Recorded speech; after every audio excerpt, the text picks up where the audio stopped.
ഭക്തിയുടെയും ശാന്തതയുടെയും കേന്ദ്രമാണ് ദേവാലയങ്ങൾ. എന്നാൽ പടിഞ്ഞാറൻ പോളണ്ടിൽ ഒരു ക്രിസ്തീയ ദേവാലയമുണ്ട്. ഇവിടേക്ക് പ്രവേശിക്കാൻ ആരുമൊന്നും ഭയക്കും. പറഞ്ഞു വരുന്നത് സ്കൾ ചേപ്പൽ എന്ന വിചിത്രമായ പള്ളിയെക്കുറിച്ചാണ്. പേര് പോലെ തന്നെ ഇവിടെ മനുഷ്യന്റെ തലയോട്ടികൾ കൊണ്ടാണ് നിറഞ്ഞിരിക്കുന്നത്. സ്കൾ ചേപ്പലിന്റെ അൾത്താരയും ചുവരുകളും എല്ലാം മനുഷ്യന്റെ അസ്ഥികൾ കൊണ്ട് കെട്ടിപ്പടുത്തതാണ്. കപ്ലീക്ക സാസക് എന്ന പേരിൽ അറിയപ്പെടുന്ന ദേവാലയം ഒരു സാധാരണ മതസ്ഥാപനമല്ല, മറിച്ച് ആയിരക്കണക്കിന് മനുഷ്യരുടെ അസ്ഥികൂടങ്ങൾ കൊണ്ട് നിർമ്മിച്ച ഒരു ചരിത്രമാണ്. 1776 പ്രാദേശിക ബൊഹീമിയൻ ഇടവക പുരോഹിതനായ വെക്ലാവ് ടൊമീഷക്കാണ് റോമിലെ ഭൂഗർഭ കല്ലറകൾ സന്ദർശിച്ച ശേഷം ഈ ദേവാലയം പണിയാൻ തീരുമാനിക്കുന്നത്. ദേവാലയം നിർമ്മിക്കാനായി യുദ്ധങ്ങൾ, കോളറ, പ്ലേഗ് തുടങ്ങിയ പകർച്ചവ്യാധികൾ മൂലം മരിച്ചവരുടെ കുഴിമാടങ്ങളിൽ നിന്നും അസ്ഥികൾ പുറത്തെടുത്തു.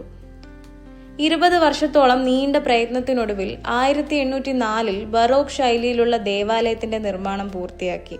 ദേവാലയത്തിന്റെ ചുമരുകളിൽ മാത്രം 3000-ഓളം തലയോട്ടികൾ കാണുവാൻ സാധിക്കും. മനുഷ്യ ശരീരത്തിലെ നീളമുള്ള അസ്ഥികൾ കൊണ്ടാണ് പല അലങ്കാര പണികളും നടത്തിയിരിക്കുന്നത്. വിശുദ്ധ അൾത്താര പോലും തലയോട്ടികൾ കൊണ്ടാണ് പണിതിരിക്കുന്നത്. മാത്രമല്ല, ദേവാലയത്തിന് കീഴിലുള്ള ഭൂഗർഭ അറയിൽ 20,000-ഓളം വരുന്ന തലയോട്ടികളും അസ്ഥികളും സൂക്ഷിച്ചിട്ടുണ്ട്. സ്കൾ ചേപ്പൽ ഇന്ന് പോലണ്ടിലെ ഏറ്റവും വിചിത്രവും ഭീതിജനകവുമായ വിനോദസഞ്ചാര കേന്ദ്രങ്ങളിൽ ഒന്നാണ്. അസ്ഥികൾ കൊണ്ട് പണിത വെറുമൊരു ദേവാലയമല്ല ഇത്, മറിച്ച് മരണത്തിന്റെ സന്ദേശം പകർന്നു നൽകുന്ന ഒരു ഇടം കൂടിയാണ്. മരണത്തെ ആദരവോടെ കാണുന്നതിന്റെ മനോഹരമായ ഉദാഹരണമായി ഈ ദേവാലയം ഇന്നും നിലകൊള്ളുന്നു.